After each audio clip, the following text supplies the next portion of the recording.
Chama! Fala pessoal, a gente vai começar aqui a nossa live.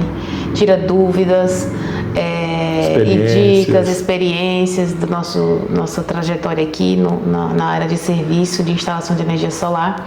E aqui nós estamos na nossa primeira live de aquecimento para a semana do instalador fotovoltaico padrão Cowboy, que vai acontecer nos dias 1, 2 e 3 de julho, às 20 horas da noite. Tá? Então hoje a gente vai abordar aqui algumas coisas, algumas dicas, questão de telhado, dificuldades daí quando você pode encontrar nas instalações, questão de projetos, localização de inversor, né, sobre clientes também, isso, né? Falar um pouquinho, cada cliente tem de cada coisa. Sua personalidade, né? Vai ter uma dicasinha extra aí sobre questão de usinas de solo. Isso. Né?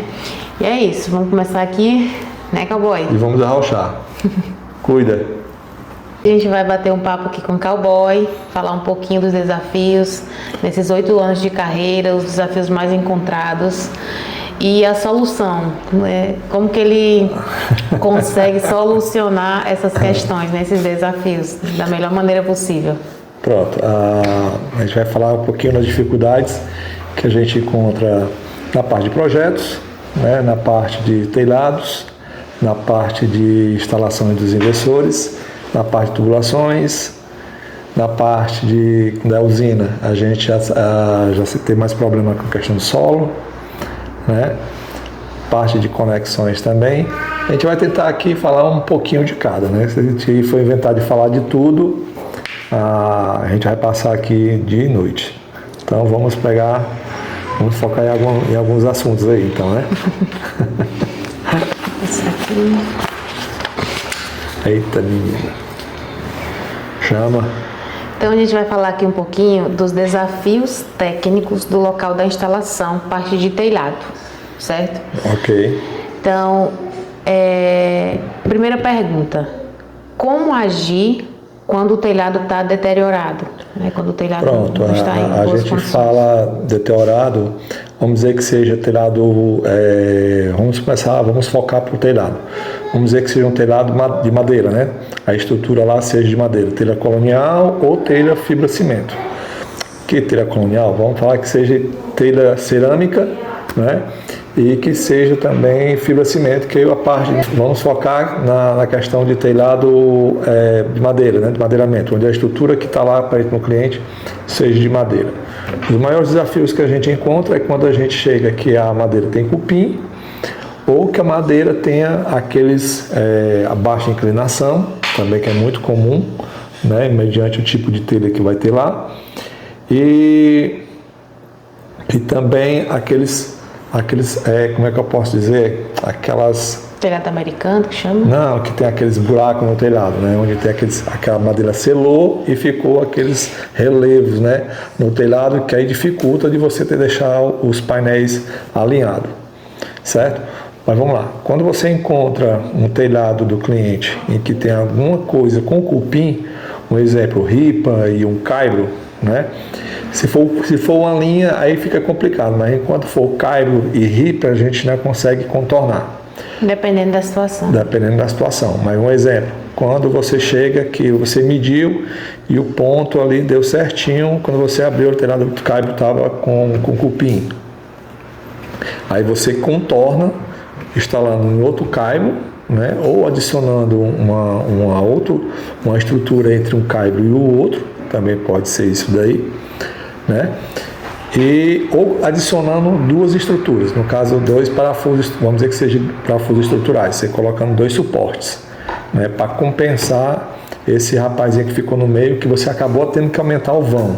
Aí você adiciona 2 estruturas, ou adiciona 2 estruturas, ou adicionaria um outro caibro, né, paralelo àquele que está lá com defeito, né, que daí podia gerar mais dificuldade, ou o mais prático seria você contornar, ou dependendo das medidas que você esteja, diminuindo de um certo lado e adicionando um outro suporte.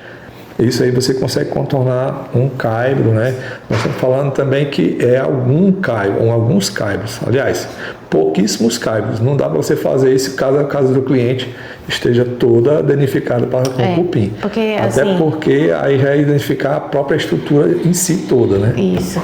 E assim, a gente já nesses 8 anos de carreira, a gente já teve vários cenários, né? Teve cenários da gente chegar e ter um caibro 2, uma ripa, e a gente conseguir instalar do jeito que tá. Teve casos da gente falar pro cliente, o cliente não, dá certo aqui, eu chamar o carpinteiro, ele vai fazer um reforço e tudo mais.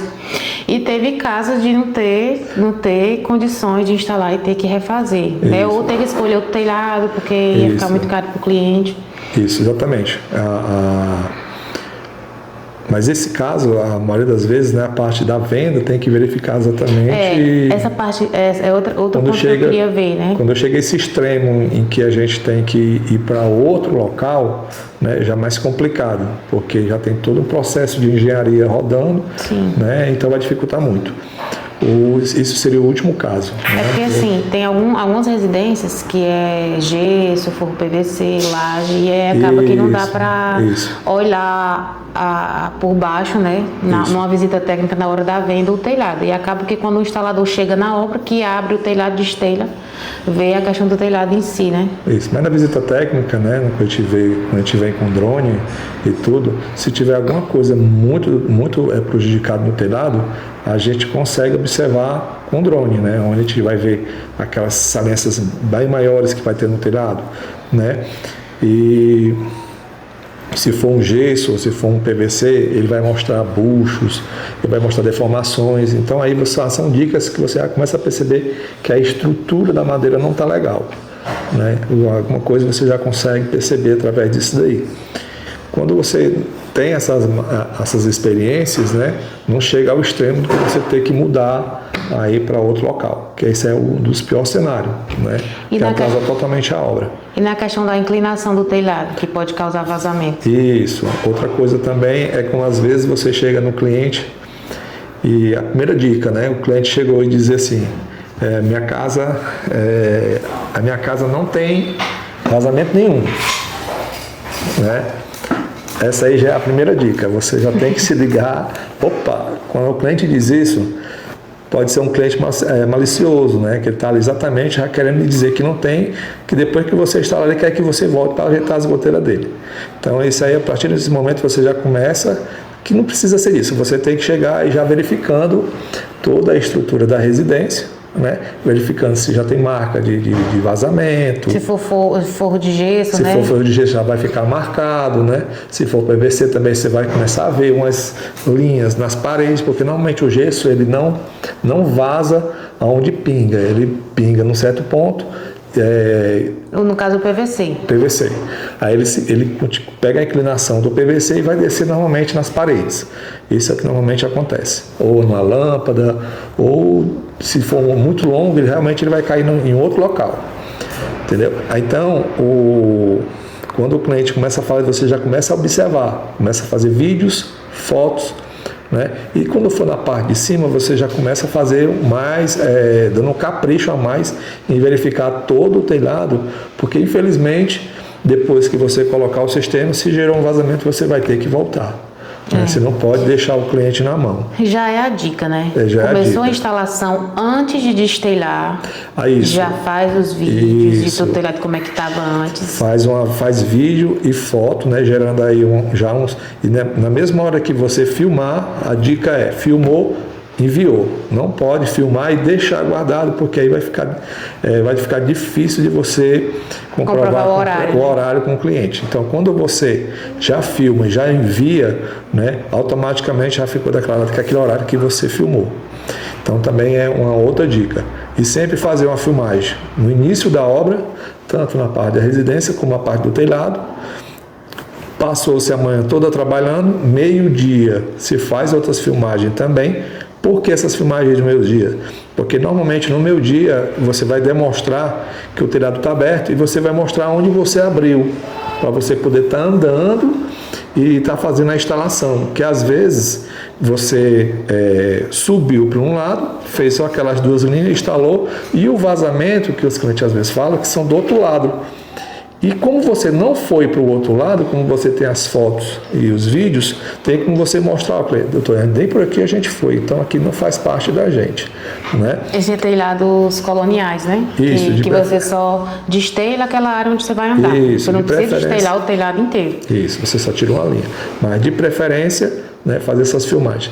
E no final do dia, também fazendo aquela filmagem, mostrando, porque o que é que acontece muito também? A gente chega, o telhado do cliente, ele não está alinhado na montagem das telhas, ele está todo torto.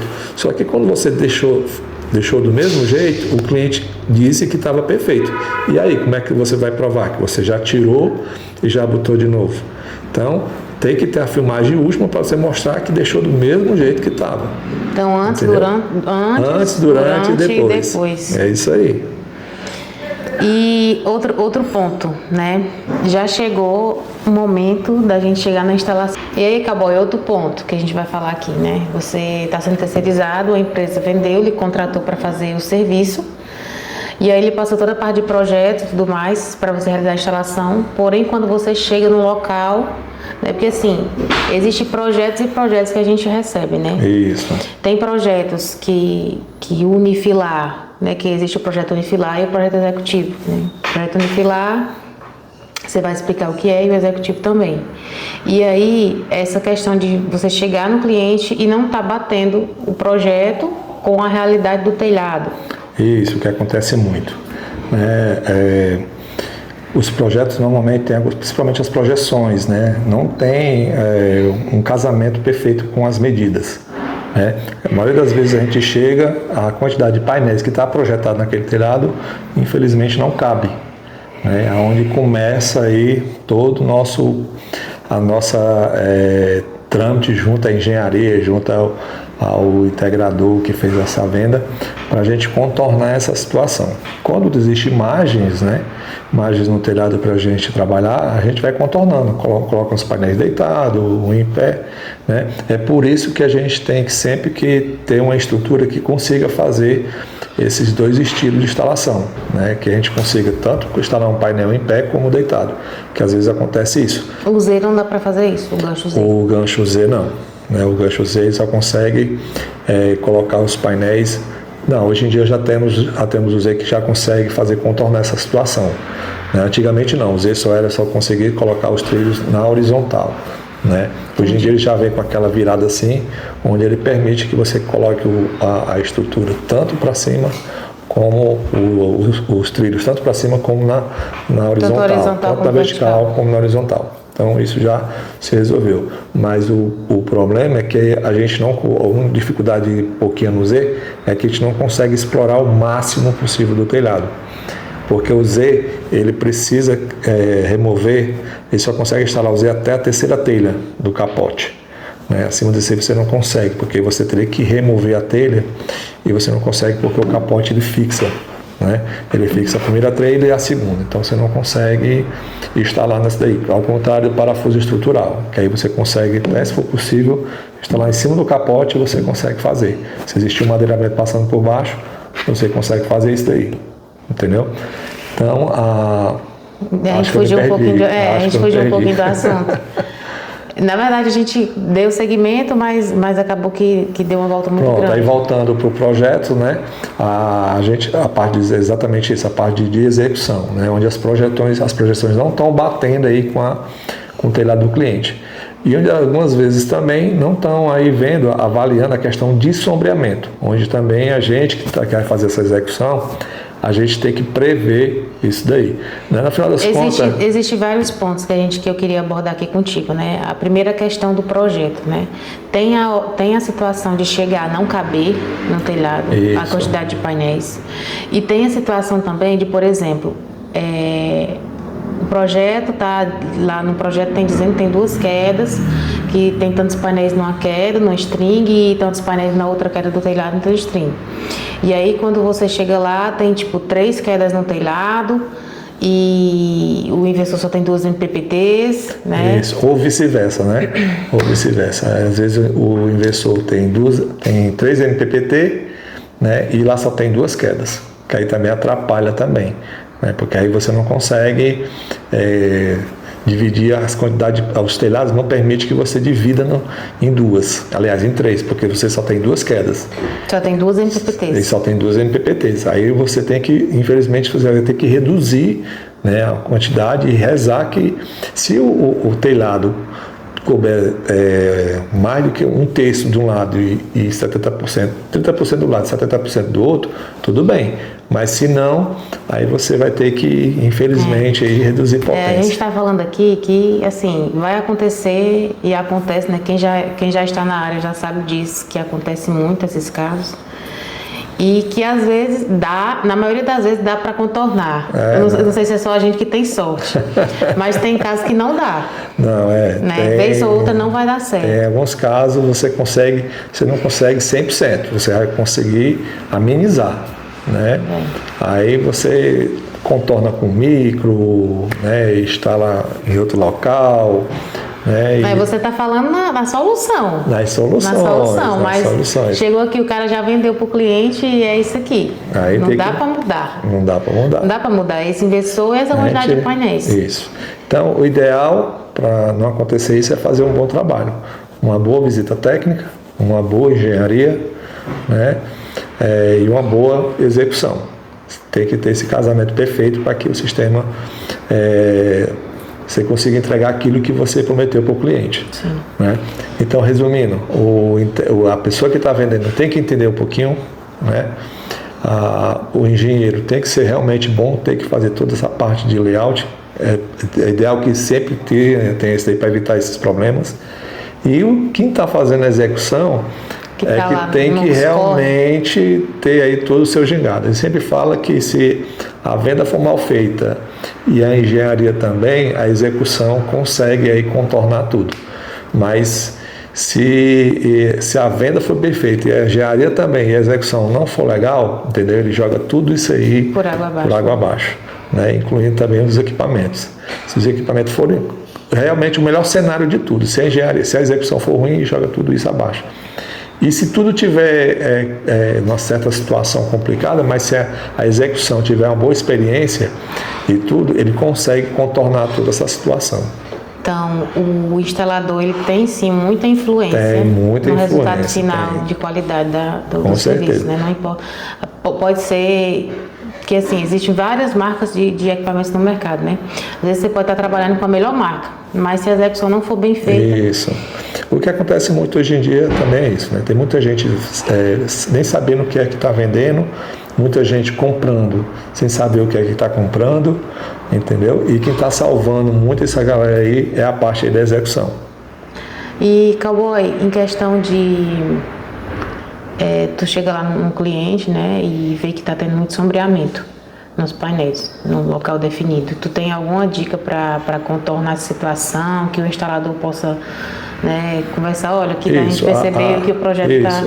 A boa dica é exatamente a pessoa que vai fazer a execução, que é o que vai subir lá no telhado, né, que vai, às vezes, ter um parapeito, como já aconteceu em algumas situações, com mesmo filmagem e foto de drone, a gente já percebeu que existiam telhados diferentes, quedas, né, ali por questão de 10 centímetros. Existiu essa diferença que não permitia que você colocasse o módulo, né, e continuasse com a instalação, que você teve que arrastar esse módulo para o outro telhado que está mais baixo, e com isso daqui podia estar gerando um sombreamento, né? Então, assim, quando a pessoa sobe, a parte da execução que sobe, ele tem que ter uma experiência para ter uma análise, querendo entender pelo menos onde é que fica o norte, né? Para ver que ele já pode até estar ajudando, sabemos que o norte é o melhor local da geração. Então ele vai observar se tem um parapeito, se tem uma caixa d'água, tem um platibanda, né? Então ele já tem que perceber que ali teria que afastar, que às vezes na engenharia ou na projeção não deu para fazer o análise, aí a gente vai adequando, existe isso aqui de parapeito, a gente consegue afastar tanto.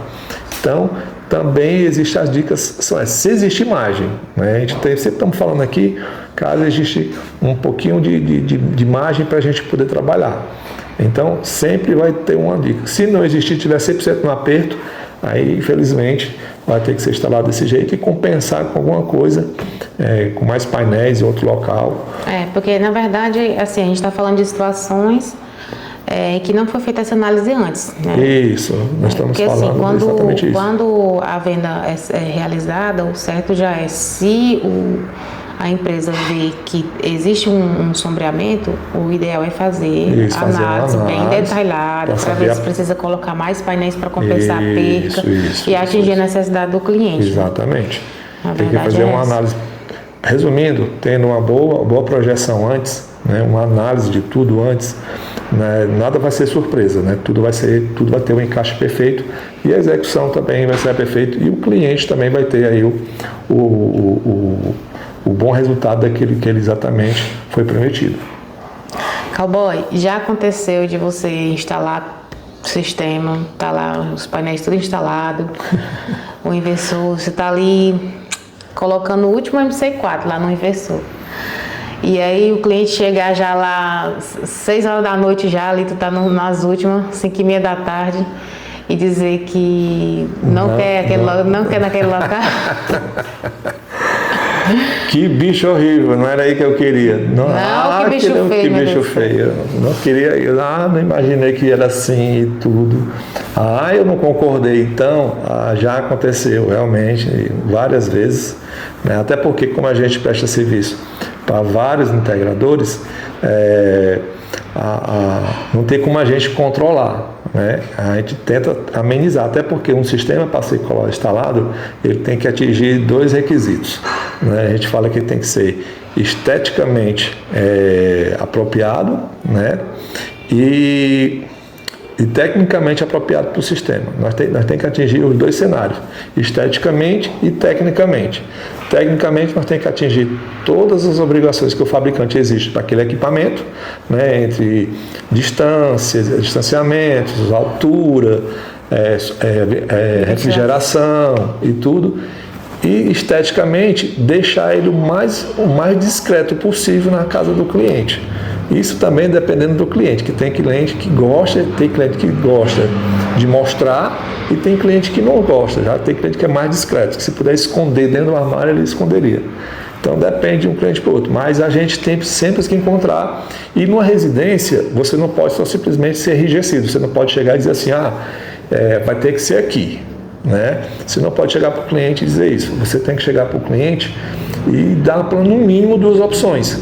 Então você vai realmente procurar o melhor local, né, que seria ideal tecnicamente para o equipamento, e com o cliente você vai contornando e tentando achar o melhor local esteticamente para se colocar na sua residência.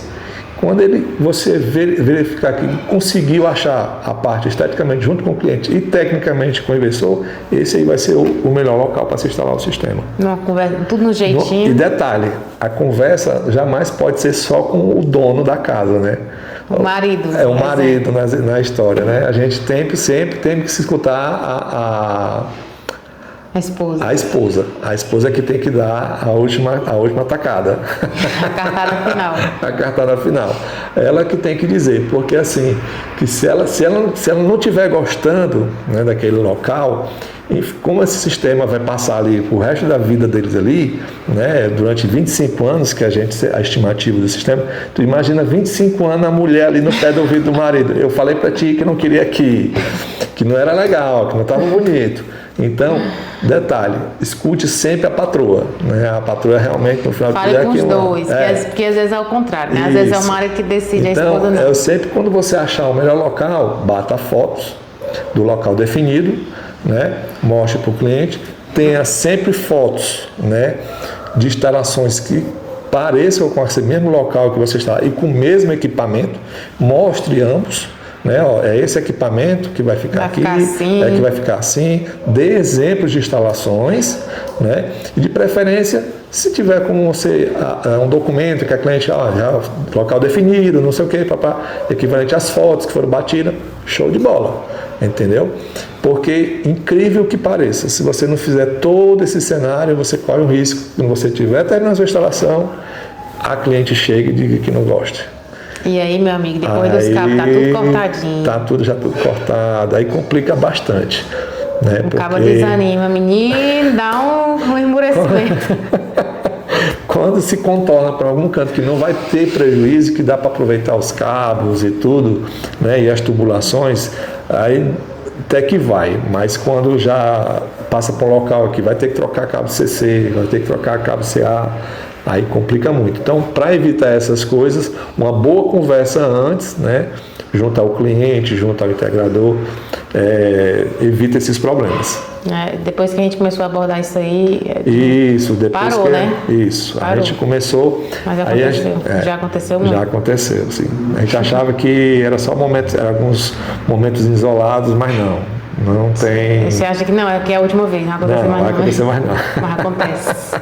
É igual vazamento, se você não se atentar, né, que é algumas técnicas também que a gente tem que estar desenvolvendo, senão você se depara com um cano mais na frente depois.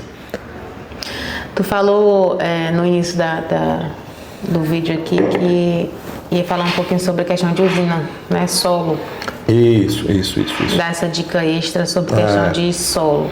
Porque o solo, né, quando você... não vamos falar de usinas grandes, porque usina grande, a maioria tem estudos, né, é feito estudo de solo, para saber qual tipo de solo, é feito teste de upload, né, é o teste, normalmente se for usar, normalmente usinas grandes você já usa estaqueamento, né, então já faz, é obrigatório fazer todas as análises, mas vamos falar de usinas em que os clientes de média de 1 mega, né, 1 mega, 500K, os clientes já não querem fazer. Né? Usina de 75, que tá... principalmente usinas de 65, que são 75. Investimentos, que agora está o que está bombando muito. Normalmente não se faz, né? E acaba sendo um problema muito grande quando você fecha com o cliente, cobra aquele valor de execução e você não deixa ali abordado, né, que esses valores são mediantes ao solo ser arenoso, isso, aquilo, entendeu? Que são os solos mais ideais para você trabalhar para você conseguir cavar, né? São os arenosos, podemos dizer assim, vamos dizer assim, os barrentos, né? Que você no barro ainda dá, mas você tem que se livrar daqueles que existe pedregulho, né? Onde tem lajeiros e pedregulhos. Esse, infelizmente, chegando nessa questão aí, manualmente já fica inviável, né? Você vai chegar para lá que você não vai conseguir quebrar, você não vai conseguir perfurar esse solo. Aí você vai precisar de máquina. Aí quando você passa para a máquina, o custo... que às vezes você não tem. Isso, que é uma coisa... Você está iniciando aí, está nas suas primeiras usinas e que já às vezes você se depara com solo, que é máquina pesada, né? É uma máquina que você tem que vir, um caminhão, tem que chegar, tem que fazer esses furos, né? E ou você tem que contratar britador, aí, resumindo, o custo no mínimo fica 3 vezes mais caro. Então a dica que a gente dá, sempre faça uma visita, se der para fazer um estudo de solo, show, né? Que é o melhor cenário. Antes de passar o orçamento, faz a visita, faz uma análise do terreno. Isso. Normalmente quando você vai para fazer uma usina 75, sempre vai ter ali uma cerca, que a maioria das vezes são terrenos, né? Terrenos interiores e tudo, vai ter ali uma cerca, vai ter um vizinho perto. Você pergunta como é que é o terreno, como é que é isso. Você vai pegar umas já dicas. Aconteceu da gente pegar uma usina, achar que o terreno era show de bola, que vai ser show de bola, mas tinha um verdinho ali quando chegou lá. Quando chegou, meu amigo tinha que botar água e bota água aqui para amanhã amolecer. A água estava lá em cima. E uma obra que era de uma semana passou para 2, passou para 3. Então, esse sofrimento que a gente já pegou, né, a gente tenta passar para os demais. Entendeu? De preferência, se você tiver uma alavancazinha, vá lá no local, um cavadorzinho, tente a fazer o cavalo e o furo entre 4 cantos, deu show. E já aconteceu também da gente fazer a obra toda, os furos para fazer a concretagem lá, de tranquilo, quando foi na última fileira, o último buraco, tinha uma pedra maior do que essa mesa. Mas isso daí é contornável, né? Quando tem 1, 2 ou 3, a gente consegue, aí faz uma base de concreto, faz qualquer coisa que dá para contornar a situação. Não dá para você pegar a usina toda, né? A usina toda, que aí você não vai conseguir fazer aterramento, você não vai conseguir fazer ficar as estruturas, né? Até para fazer um alicerce apesar que o alicerce para o abrigo já é bom, né? E tudo. Mas tudo que você for precisar cavar no solo, você vai ter dificuldade, entendeu? Então, até para você fazer uma malha de aterramento vai ser complicado. Então, ideal, faça um estudo antes, faça uma análise antes, para você não estar sofrendo. Porque aí que nós sabemos que a agente de execução a gente ganha por tempo de obra executada, né? Que aí reduz toda a parte de custos. Se a sua obra duplicou o seu tempo de execução, infelizmente aí o seu lucro ficou bem reduzido, né? E às vezes fica até o lucro vai embora. Chama? Pronto, acabou. A gente falou sobre telhados, inversores, casa do cliente, um pouquinho sobre solo, né? Estrutura de falando solo, sobre o cliente também, sobre aqueles clientes ansiosos, não é? Que a gente tem cliente que... Você chega lá para instalar e aquele cliente no seu lado, do seu lado, não sai do seu pé. Tem cliente que nem recebe a gente, né? Deixa a casa aberta e a gente vai lá e faz a execução. E tem cliente que está ali no nosso pé, ansioso, porque ele gosta de ver como é que tudo se realiza. Aí ele está embaixo, quando o pessoal sobe, ele sobe também. Aí às vezes nós temos que ter cuidado com ele para não deixar ele subir no telhado e tudo, mas assim, o que fazer com o cliente, principalmente o cliente ansioso, está no seu pé? É agir naturalmente, né? Eu particularmente me sinto super bem, tá? Eu me sinto super bem quando o cliente está, porque eu me empolgo, né? Acabo mostrando para ele, aqui nós vamos furar, e ele pede feedback, principalmente aquele cliente que pergunta isso aqui, aí a gente se empolga, acaba dando uma aula também, né? Eu já me sinto bem tranquilo, mas já tem instaladores em que eles ficam mais receosos, né? Já ficam mais, esse cliente está ali, ele já sai um pouquinho, que é para ver se o cliente sai também. Entendeu? Não consegue trabalhar sobre... Não consegue olhando.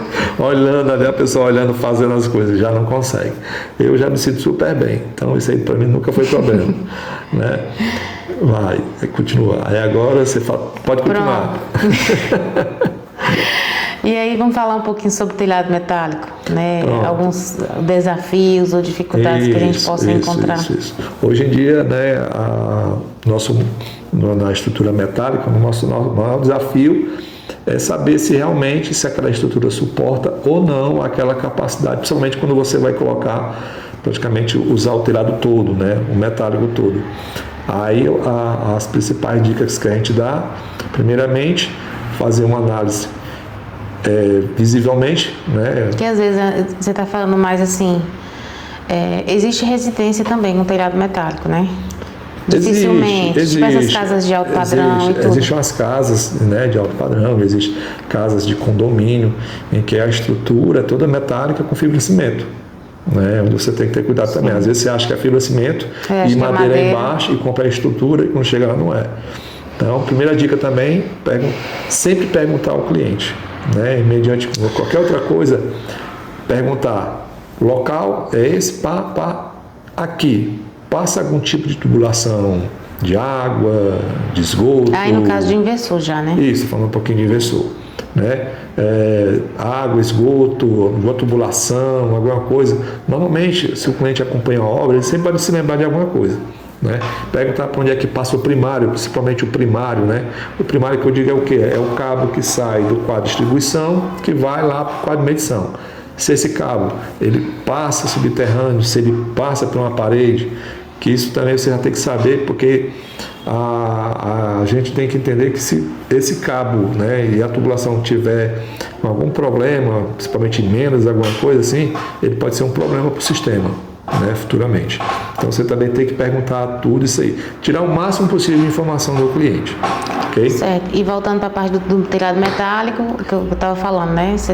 Quando você fala assim, essa questão de usar o telhado todo, do peso, né? Suportar e tudo de estrutura, é mais para galpões, né? Sistemas maiores. Sistema maior. Existe a preocupação também em sistemas residenciais, mas assim, a preocupação maior é em questão de galpões, né? Que normalmente as estruturas são dimensionadas para suportar o peso da telha.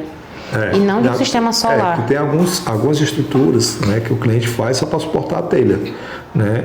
E a pessoa acha que, como está ali tudo bonitinho, pintadinho, você pode colocar o sistema em si. E aquela estrutura que está ali não está projetada para isso. né? Então hoje a pessoa que vai fazer a visita técnica, ela tem que ter um pouquinho de experiência também nessa área de estrutura, né? Estrutura metálica, onde ela tem que saber qual o tipo de tesoura que está lá no galpão, né? Entender um pouquinho, tem que entender um pouquinho de materiais, de metais, né? Quais são o tipo de telha que está instalado lá, né? Qual a espessura da telha. Eu sei que é difícil para algumas pessoas, isso é muito técnico, né?